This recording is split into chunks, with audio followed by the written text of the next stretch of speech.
Mummy, मी तुला recipe सांगतो, पण तू मला उपमा बनवून देशील?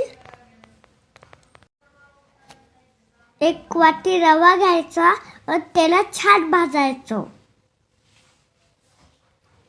त्यानंतर कढईमध्ये तेल टाक. त्यामध्ये जिरा आणि मोहरी टाक.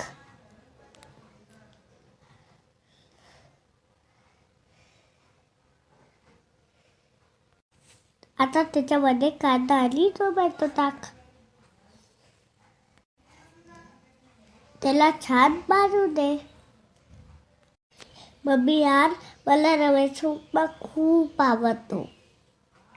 कांदा भाजून झाला, त्याच्यामध्ये शेंगदाणे घाल. शेंगदाणे छान भाजू दे.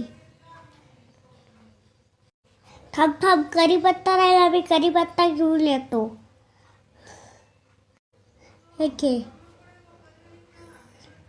आता त्या तेलामध्ये कढीपत्ता टाक आणि त्याला ॲड कर. आता एक ग्लास पाणी टाक.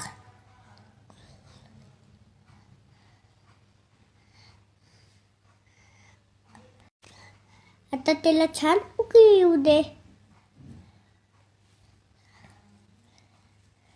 रवा टाक आणि 2 मिनिटं वाफवत ठेव.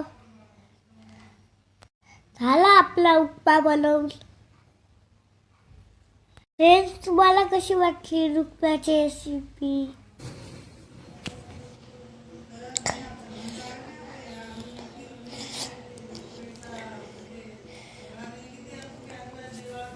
थँक्यू मम्मा, तू माझ्यासाठी छान उपमा बनवला.